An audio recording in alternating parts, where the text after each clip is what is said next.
नमस्कार, सिटीजनमध्ये आपले स्वागत आहे। आपण आज एका अशा कार्यक्रमाबद्दल जाणून घेणार आहोत जिथे कठोर परिश्रम आणि यशाचा सन्मान करण्यात आला।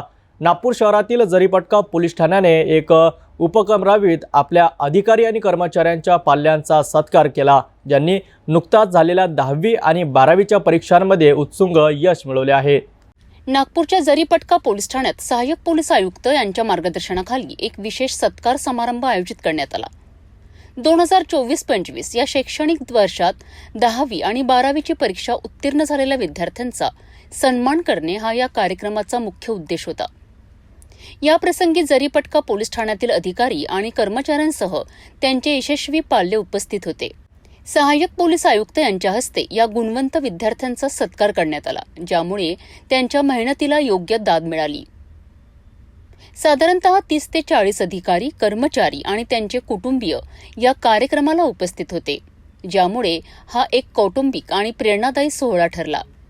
सायंकाळी 7 वाजता सुरू झालेला हा कार्यक्रम रात्री 8 वाजता यशस्वीरित्या संपन्न झाला आणि यातून पोलीस दलातील कर्मचारी केवळ आपले कर्तव्यच नव्हे तर आपल्या कुटुंबाच्या यशाचाही अभिमान बाळगताना दिसून आलेत।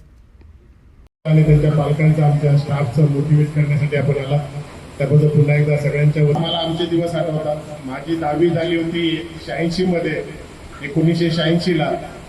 जसं आता तायडे साहेबांनी सांगितलं, मी पोलीस लाईन मध्ये वाढलेला, माहीम पोलीस लाईन मध्ये। माझ्या वेळेला असं, माझ्या बिल्डिंग मधली 21 मुलं 10वी ला होते आणि मी एकटा पास झालो होतो आणि मार्क्स किती होते? 56%। खूप मोठे मार्क होते, पण तेव्हा पास झाला हाच खूप मोठी गोष्ट होती। 86 ला 21 मुलांपैकी एकटा। वडील पोलीस मध्येच होते त्यावेळेला। 10वी नंतर पोलीस भरती आलं होते, आता 12वी आहे, तेव्हा त्यांच्या डोक्यात हे चित्र चालू झालं होतं की आता पोरगा 18 वर्षाचा कधी होतो आणि कधीला भरती करतो। ते जी म्हणजे पोलिसांची वडिलांची तीच मानसिकता असायची की यांना पोलीस भरती केले की आपण मोकळे झालो, नोकरीला लावले की मोकळे झालो।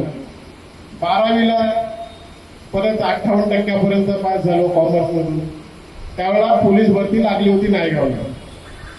नायगाव म्हणजे पोलीस स्टेशनसाठी भरायचं, त्याच्यासाठी विशेष काही लागत नव्हतं तेव्हा।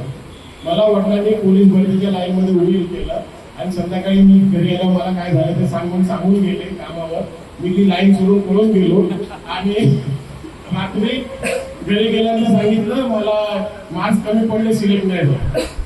माझी इच्छा त्यावेळेला पोलीस भरती व्हायची नव्हतीच, परंतु कालांतराने काही प्रसंग असे निर्माण झाले की पोलीस मध्ये यावं लागलं।